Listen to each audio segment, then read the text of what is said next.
Madame la Présidente, chers collègues, en vos titres et fonctions, chers amis, cher Rémi, c'est un très grand honneur pour moi de faire l'éloge du professeur Rémi Quirion, scientifique en chef du Québec. Rémi Quirion est né à Lac-Drolet, au Québec. Et le discours d'introduction de Monsieur le Recteur a mentionné le rôle particulier et l'attachement particulier que nous avons avec le Québec. Alors, c'est une petite ville pas très loin de Sherbrooke. Et c'est à l'université de Sherbrooke qu'il a obtenu un doctorat en pharmacologie en 1980. Il a ensuite poursuivi en postdoctorat au prestigieux National Institute of Mental Health à Washington, avant de revenir au Québec, terre à laquelle il reste profondément attaché. Une longue carrière, il devient professeur titulaire au département de psychiatrie de l'université McGill, chercheur principal à l'Institut Douglas, dont il deviendra le directeur scientifique. Il s'intéresse notamment à la maladie d'Alzheimer. Nous avons un ensemble de spécialistes de la maladie d'Alzheimer. Il s'intéresse à la douleur, à la tolérance aux opiacés. J'ai longuement hésité à vous faire son éloge autour du rôle de la calcitonine ou du peptide Y, mais j'ai abandonné cette idée et je pense que vous m'en saurez gré.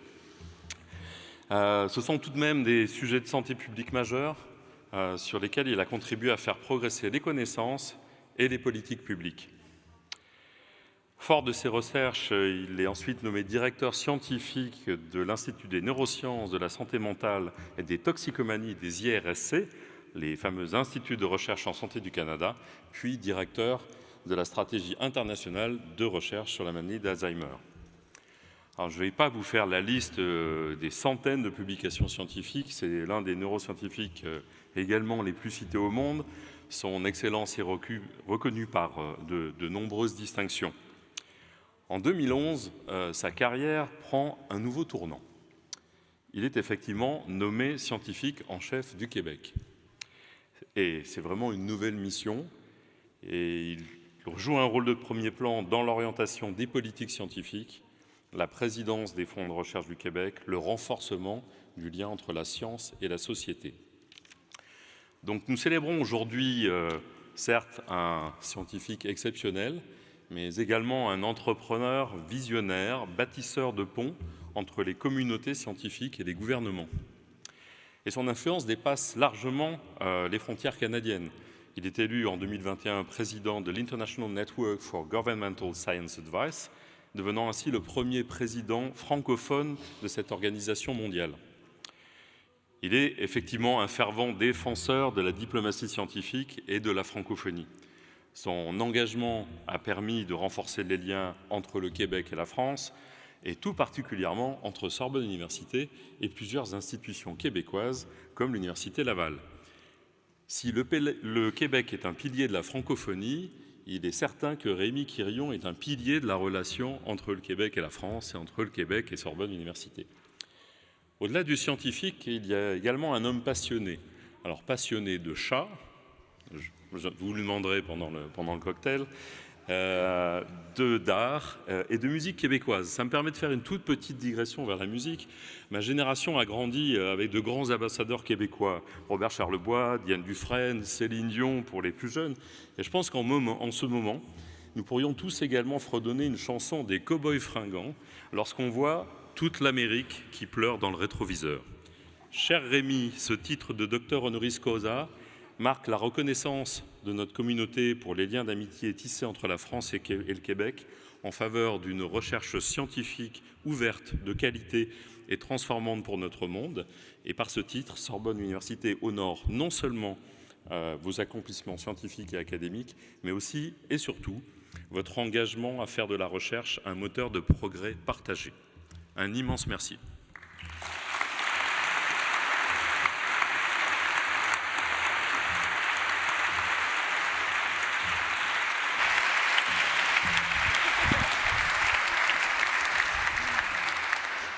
Chers récipiendaires, j'ai l'honneur de vous décerner le titre de docteur honoris causa de Sorbonne Université.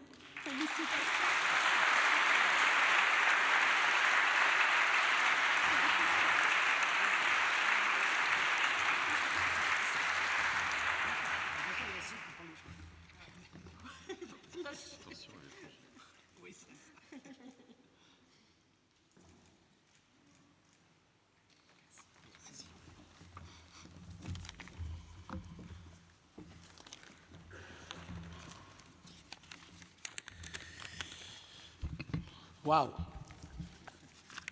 Chère Madame la Présidente, chère Nathalie, membres, collègues récipiendaires de doctorat honorifique cet après-midi, très heureux d'être entre votre compagnie. Membres du corps professoral de l'Université, de Sorbonne Université, et des représentants du gouvernement du Québec, le délégué général, ici, Henri-Paul Rousseau, cher Henri-Paul, chers collègues, chers amis, anciens étudiants et membres du personnel des fonds de recherche du Québec. Enfin, chère Pierrette, sans qui rien n'aurait été possible. Être reçu docteur de Sorbonne Université. Un rêve? Je me pince encore pour me dire que c'est bien réel. Une petite anecdote. Au tout début de la vingtaine, mon tout premier voyage à Paris. Je marche dans cette ville incroyable et je me retrouve place de la Sorbonne. Et je me suis dit, j'aurais tellement aimé venir étudier à la Sorbonne. Mais ce n'était pas vraiment possible pour moi à cette époque-là. Je suis un étudiant de première génération, le premier qui est allé à l'université de ma grande famille de 8 frères et sœurs. La Sorbonne me semblait totalement inaccessible. Et aujourd'hui, j'y entre par la grande porte. Donc, merci encore une fois, merci à Guillaume, merci à Nathalie. Comme ça a été mentionné, je suis neuroscientifique. J'ai passé une trentaine d'années à faire de la recherche en neurosciences et en santé mentale à l'Université McGill à Montréal. Au cours des années, une centaine de doctorants et de postdoctorants ont travaillé dans mon laboratoire, dans mon équipe, en provenance de partout dans le monde. Et c'est la beauté de la science, la beauté de la recherche, que ce soit très ouvert.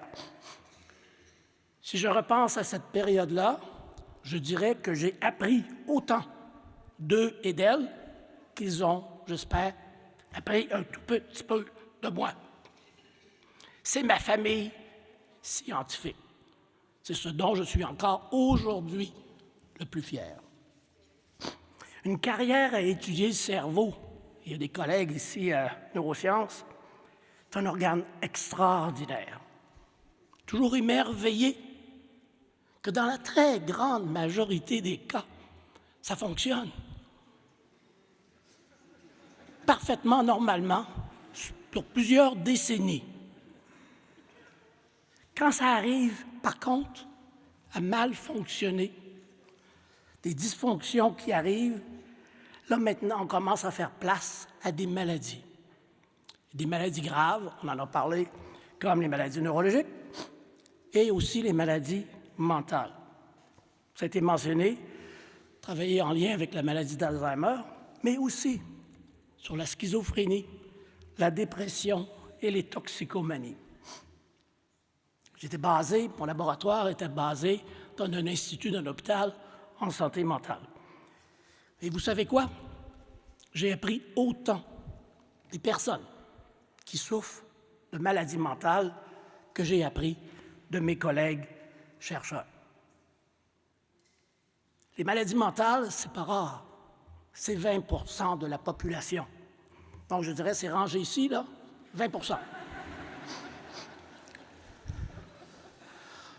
1 sur 5. Ça peut arriver à tout le monde et personne n'est immunisé contre ça. Je vous demande une faveur. Plusieurs des personnes qui souffrent de maladies mentales, pour toutes sortes de raisons, se retrouvent dans la rue, souffrent de toxicomanie, sans abri. Vous en croisez probablement tous les jours. Ne faites pas semblant de ne pas les voir. Ne leur donnez pas quelques sous, quelques euros pour dire « j'ai fait un beau geste aujourd'hui ». parlez-leur, demandez-leur leur nom, échangez quelque peu avec eux, ils vont vous le remettre au centuple. Donc, une grande faveur que je vous demande. Et essayez, vous allez voir, c'est très sympathique. Maintenant, ma seconde carrière, à titre de scientifique en chef du Québec, depuis près de 14 ans. Donc, je conseille le gouvernement du Québec, fonctionnaires et élus, ministres, au sujet de la science, au sujet de la recherche, des investissements en sciences, les investissements en recherche, les données probantes pour aider à la prise de décision politique, au développement de nouvelles lois. Ça a été mentionné aussi que je préside le réseau INGSA, International Network for Government Science Advice. C'est un réseau de plus de 6000 membres à travers le monde, dans plus de 130 pays. Et c'est gratuit. Donc, allez sur le site Web, devenez membre, et vous allez voir, on va interagir avec vous de différentes façons pour essayer d'augmenter les capacités de formation en conseil et en diplomatie scientifique. Unique à INGSA, c'est une organisation internationale qui a démarré dans le Sud global, en Afrique, par la suite en Amérique latine, Amérique du Sud et en Asie du Sud-Est.